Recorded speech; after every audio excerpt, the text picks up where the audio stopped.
बिहार की राजधानी पटना सहित पूरे प्रदेश में जमीन सर्वे को लेकर हड़कंप मचा हुआ है। कई जगहों पर आपसी झड़प और हिंसक झड़प होने की खबर सामने आ रही है।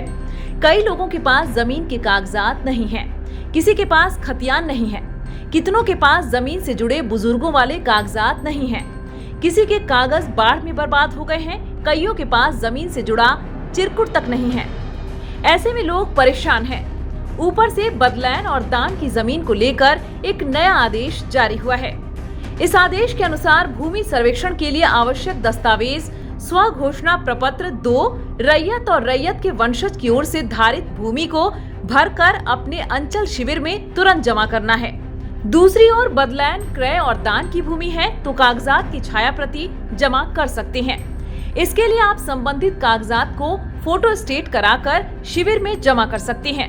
यदि जमीन से संबंधित सक्षम न्यायालय का आदेश है तो आदेश की छाया प्रति भी दे सकते हैं। सबसे पहले समझना होगा कि बदलैन और दान की जमीन है क्या। इसके लिए कुछ इस तरह से समझा जा सकता है। यदि किसी जमीन का स्टैम्प पेपर पर अदला बदली किया गया है, उसे बदलैन की जमीन माना जाएगा। यदि किसी जमीन का बदलैन स्टाम्प पेपर पर नहीं किया गया है तो खुद से बनाया कागजात जमीन सर्वे में मान्य नहीं होगा। दान की जमीन वो जमीन है जिसे किसी ने दान में दी है। दान में मिली जमीन के लिए भी स्व घोषणा प्रपत्र भरने के बाद उसे संबंधित पदाधिकारी के यहाँ जमा करना होगा। जानकारी के मुताबिक दान की गई जमीन पर दाता का कोई अधिकार नहीं होता है, दान पाने वाले का पूरा अधिकार होता है। दान की गई जमीन को बेचने के मामले को लेकर सरकार पूरी तरह सख्त है।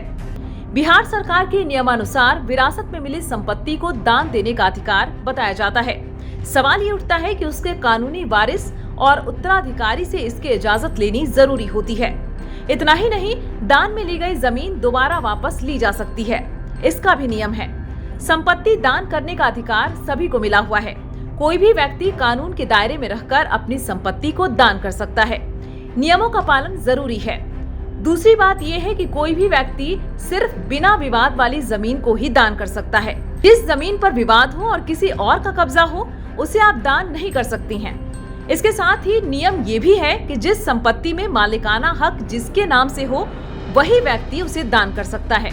उसके अलावा दान करने वाला स्वस्थ हो, किसी बीमारी से ग्रसित नहीं हो और पागलपन का शिकार नहीं हो। सरकार मठ मंदिरों को दान की गई जमीन को भी ध्यान से देखेगी।